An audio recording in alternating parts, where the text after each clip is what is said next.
You're listening to the N2K Space Network.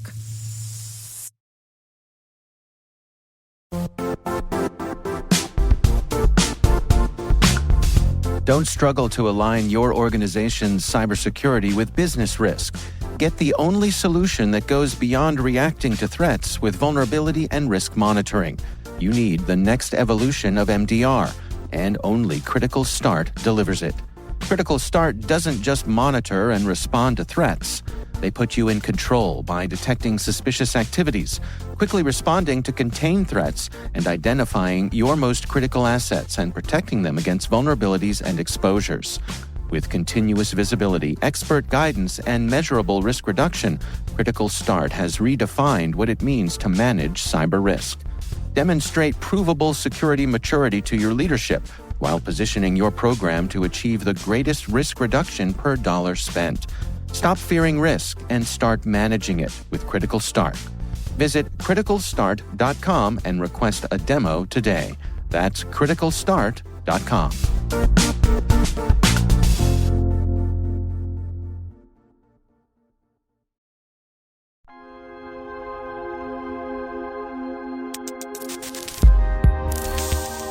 The STEM versus STEAM debate has many in the space industry perplexed. Do we focus on the hard subjects of science, technology, engineering, and math to inspire future generations to look to the stars? Or do we use our whole brains and include the humanities, especially art, to open up space for all?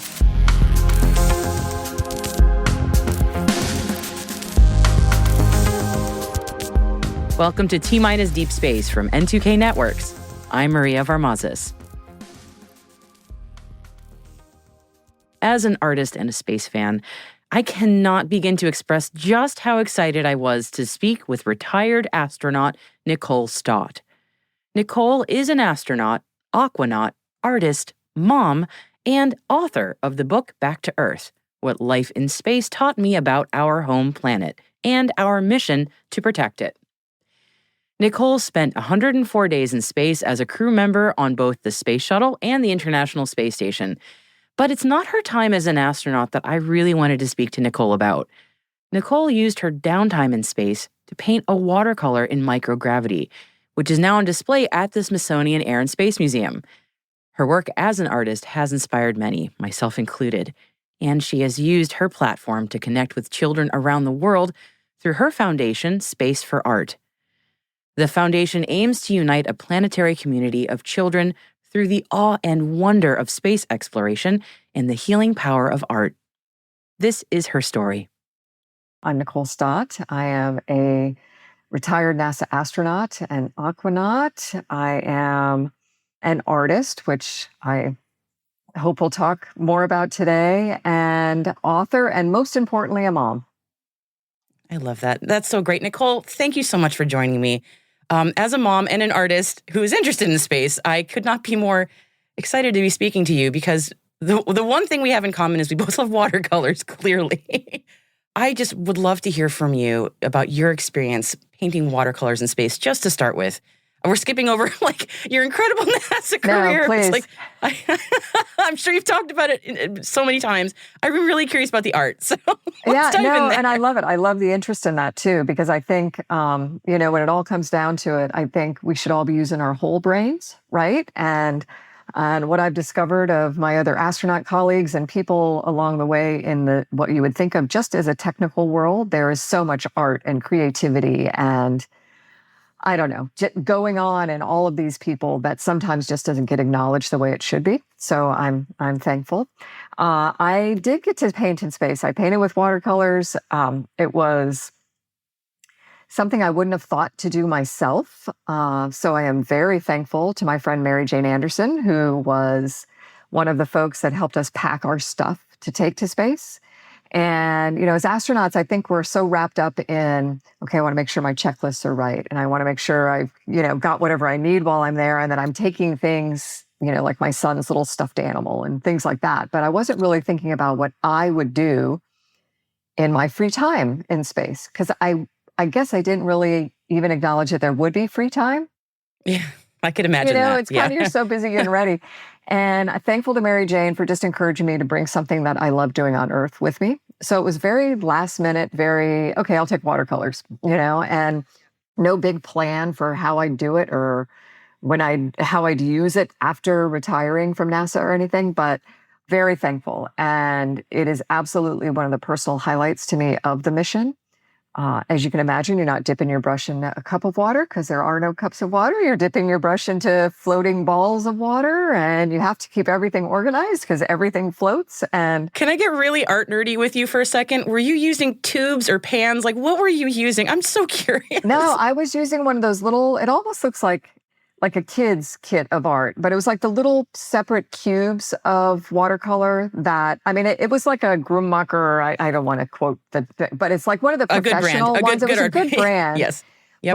But so all the individual little cubes, and it's got the little plastic carry case thing to go along with it. But it looks a little bit like when you stick it up on the wall, it looks a bit like, a kid's art paint kit, I could totally imagine. Yeah. And I was using, I love this question too, because, the kit was one thing, but the paintbrush I had was a friend of mine's brush that I brought with me. And I already was packing that to take for him. He's an amazing guy. His name is Ron Woods. He was a flight crew equipment guy as well. He helped me get suited up. I had worked with him for years, but he's the guy who helped suit up the Apollo guys to go to the moon, And in parallel with being this really awesome flight crew equipment guy and suit engineer, he was an artist. He is an artist, one of the most talented watercolor artists I've ever met. And his subject is always like spacesuits and hardware and things, really cool. And so I took one of his very early brushes with me. And so when I just was going to take the watercolors, I said, can I use your brush to paint with? And so I got to paint with his brush in space too, which was really fun. But everything's floating. The balls of water are floating. You have to kind of carefully take that floating ball of water down to that paint to, mix it and get the colored water to pull off of the palette. And then discovered that if I touched my brush to the paper, like tried to paint with the paintbrush, the whole blob of colored water would just go into the paper. So like everything in microgravity that's just a little bit different, I had to discover what is the technique that I can use with this brush to paint with. And as it turned out, there was kind of like this perfect distance from the tip of the brush to the paper with the ball of water, colored water, that you could drag it along the paper. It was so cool. I'm so sorry I'm nerding out about this. So much about when we do watercolor in Earth gravity is we need gravity to do a lot of that work. And without gravity, I'm wondering how on earth do you do a lot of those techniques, like just putting a wash down.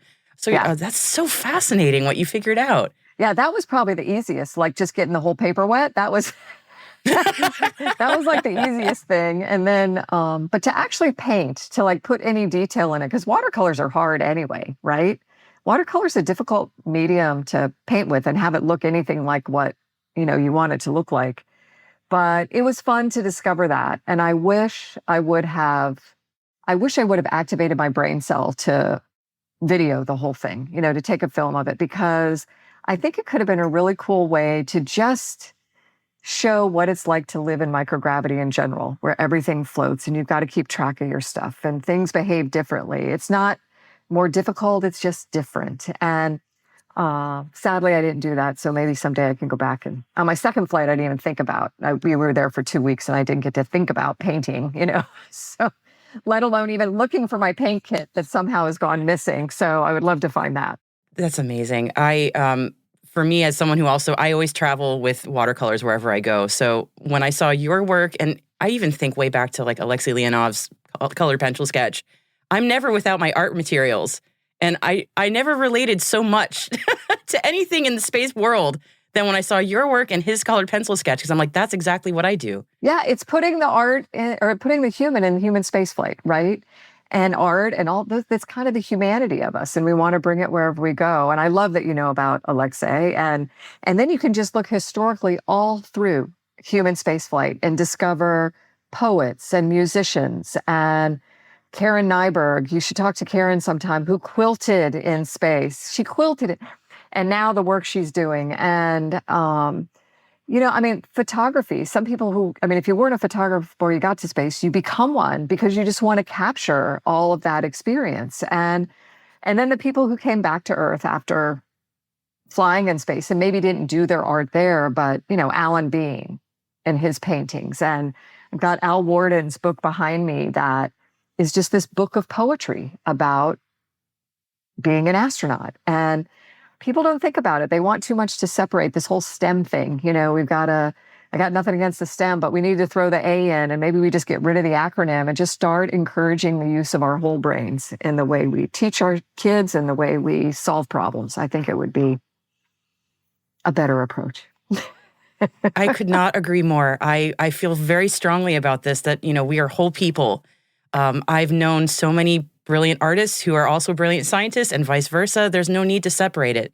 None. It's kind of like science and religion, which we don't have to go down that path today, but there doesn't have to be conflict between, science and art. It's whole brain. And do you ever do plein air? Are you ever outside? I mean, I guess when you're taking your stuff, you're like painting wherever you are, right? I mean, yeah, I love doing plein air. I admittedly am a very fast sketcher. I'm a cartoonist for the most part, so I love to observe people when I'm out and about. My favorite thing since my daughter's been born is like painting her with my husband. Oh. It's been, yeah. Well, you need to tell me where I can go see that. Oh, I would be honored. I would love to share that with you. Yeah, I love painting my daughter and my husband. Like when we go on vacation, I live in Massachusetts, so we go to Cape Cod. And when we're on the beach, I'll just paint them playing together. And they become like my favorite. Sorry, I'm getting emotional thinking about it. They're my favorite things. And yeah, but I was reading that how on earth do you do plein air when the Earth is moving past? You don't. Yeah, I was going to say. You don't. I mean, you have to take a picture. That's so funny. It's like, it's one of the things I like to try to tell. Yeah, you can float in front of the window and paint if you want, but you're not going to be necessarily painting what your subjects are going to move. At 5 miles a second, it's going to be gone before you get the brush to the paper, but it's certainly inspirational. And yeah. So I just printed out the picture I wanted to paint. Yeah.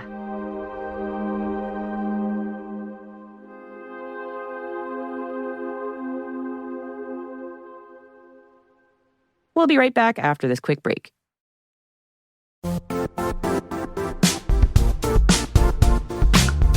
And now, a word from our sponsor, Zscaler, the leader in cloud security. Cyber attackers are using AI in creative ways to compromise users and breach organizations. In a security landscape where you must fight AI with AI, the best AI protection comes from having the best data. Zscaler has extended its zero-trust architecture with powerful AI engines that are trained and tuned by 500 trillion daily signals. Learn more about Zscaler Zero Trust Plus AI to prevent ransomware and AI attacks. Experience your world secured. Visit zscaler.com/zerotrustai.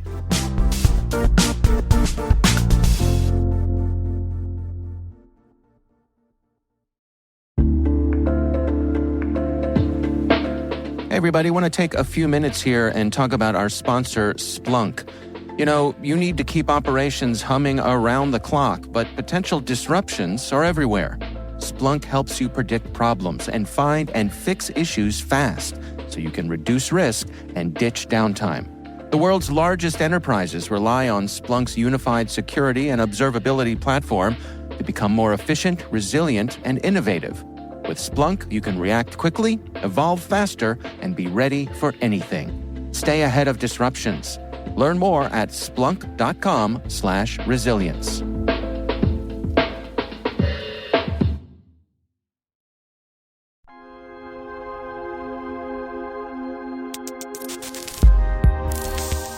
Nicole, my brain is going in two different directions. One is, I would love to know about what you're working on now, but I can't help but ask, like artist to artist, when you plumb those depths of your memories, of your experiences now, I mean, do you find that there is enough? I mean, what is that like for you now as an artist? Like going back to, do you go back to those times? Do you still find inspiration from that, or are you going in other directions? Yeah, I mean, my artwork, when I have time to do it, which is not often, and I hope you're finding the time. My inspiration is completely from the spaceflight experience. There is an endless number of pictures I could use as my, inspirational photo. When I'm thinking about things that are kind of fantastical, it's it all kind of goes back to that experience. I think that's where I get my greatest inspiration. And then, when I'm working with, the kids on projects, we always try to keep it space themed one way or another. Even if they want to paint their dog, it's we start out with space and all these things we're doing in space that are about improving life on Earth, and the connection between personal and planetary health and being crewmates. I mean, all of that, I think you can bring to life through creativity as well, and then encourage people to carry it with them. So. Yeah, so tell me about, you just started teasing that great information about what you're working on now. So tell me a bit about the amazing projects that you're working now. Yeah, it's kind of spread around, but I think underlying it all is this inspiration of space and the way it can get, especially kids, thinking about their future. I wrote a book that I hope everybody takes some inspiration from, and I never wanted to write the Here's How Nicole Became an Astronaut book. So this became more about the ways we have managed to live and work in space together as an international community that should be brought back to Earth. That, how we should be treating, and I'm not the first one to coin this term, of our planetary spaceship. We need to be the crewmates, not the passengers on board. That's a big deal. And so that just underlies everything that I'm doing, whether it's through an organization we formed called the Space for Art Foundation, where, in the simplest way, that's space-themed art therapy, working with kids all over the world. And we believe we are uniting a planetary community of children through the awe and wonder of space exploration and the healing power of art. And these are kids that are in places that you hope is the worst thing they're ever going to go through in their lives, right? They're in a pediatric cancer center or an orphanage or a refugee center. And it's incredible to me, and I'm sure you've seen it with your connection now to the space world and through the art, is just how inspirational space is, first of all. And then you throw art at kids and allow them to create based on that kind of theme or inspiration. And holy moly, even a kid in a pediatric kid, they're sitting up straighter, they're thinking about their future. They're transcending this experience that they're going through at the time. And for me, that's been the greatest gift. I feel like it's my real mission now, is to continue that work. I feel like I got to go to space. I got to paint in space so I could come back to Earth and do that work.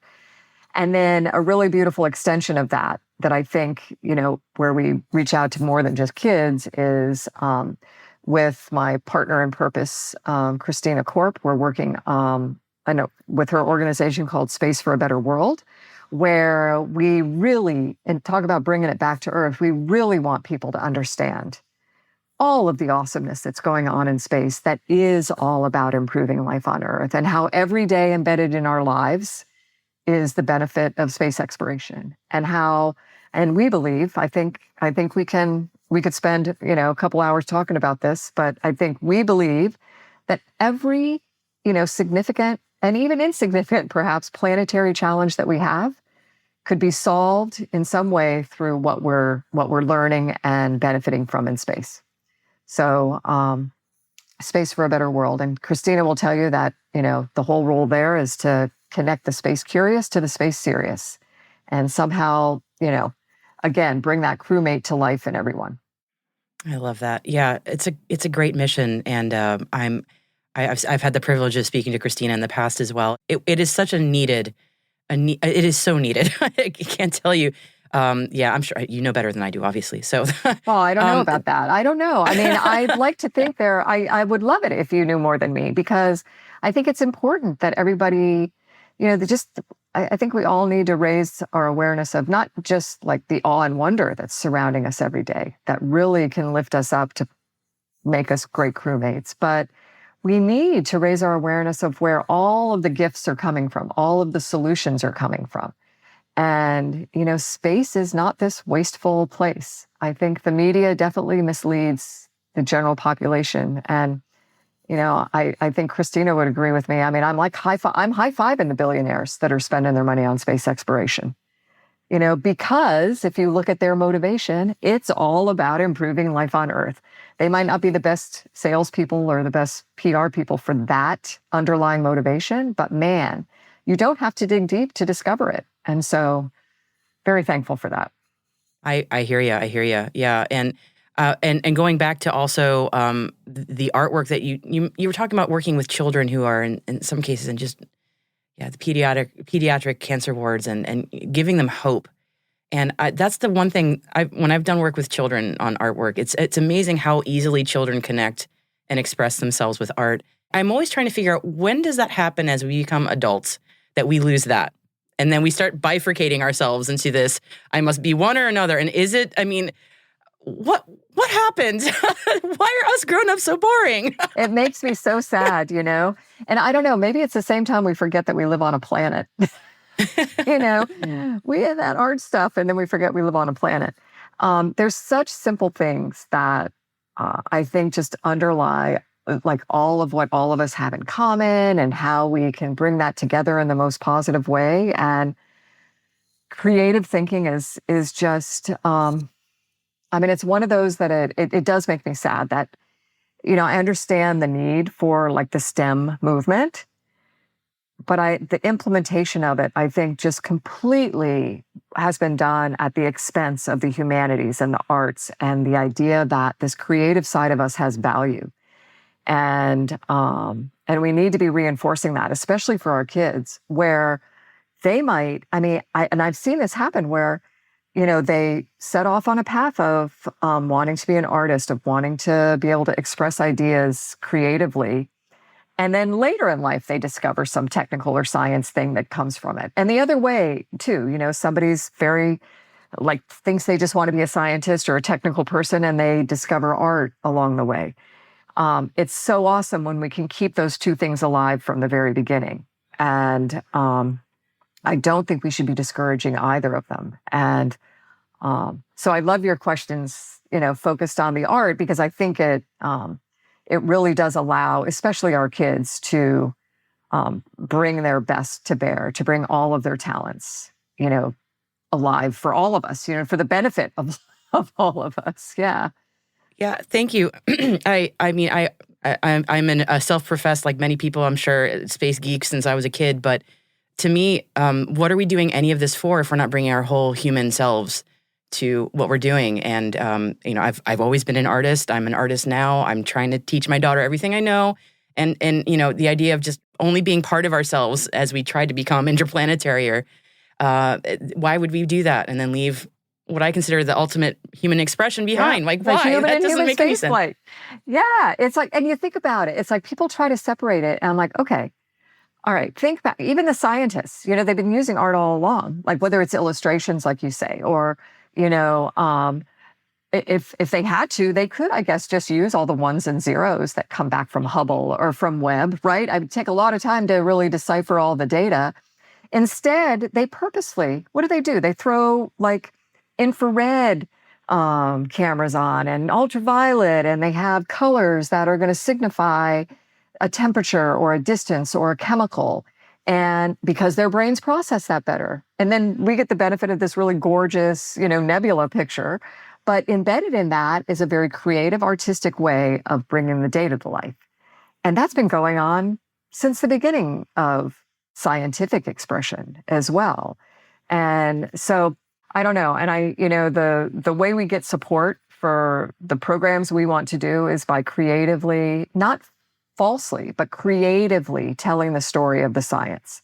And I've seen the eyes roll with the ones and zeros, but when you speak to a group and use art as like the universal communicator of some of the most complex ideas, it just, like those kids that are painting in the hospital, they just the adults sit up straighter. They want to make the connection to it. And art is such a great way for us to do that. I couldn't agree more. It makes me so happy to hear you say that. I know you've said it many times in your career, but I just love hearing it. It just makes me just so happy. Nicole, I cannot tell you how much I have enjoyed speaking with you. I could probably talk to you for hours, honestly, but I won't do that to you today. So I just want to make sure. I want to make sure that I give you the last word. If there's anything you want to leave us with, I just figured I'd let you have the floor. Well, and I think if we think about it after I say it, the art and our creative, like curious spirit comes out in this as well. And that's I went to space. It was a really complex thing. But I think the things I reflect on the most are the simple truths of it, like things we learn in kindergarten, right? Like, holy moly, we live on a planet that we are all Earthlings. Only border that matters, that thin blue line of atmosphere that's blanketing and protecting us all. And that if we choose to accept our role, I would say, as crewmates and not passengers, we absolutely have the power to create a future for all life on Earth that's as beautiful as it looks from space. And so I'm very happy, Marie, to have you as a fellow crewmate, and I hope everyone listening will join.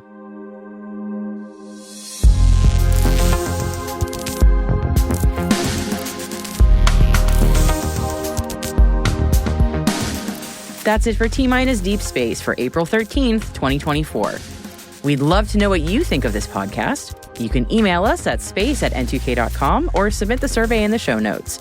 Your feedback ensures that we deliver the information that keeps you a step ahead in the rapidly changing space industry. This episode was produced by Alice Carruth, mixing by Elliot Peltzman and Trey Hester, with original music and sound design by Elliot Peltzman. Our associate producer is Liz Stokes. Our executive producer is Jen Iben. Our VP is Brandon Karp. And I'm Maria Varmazes. Thanks for listening. We'll see you next time.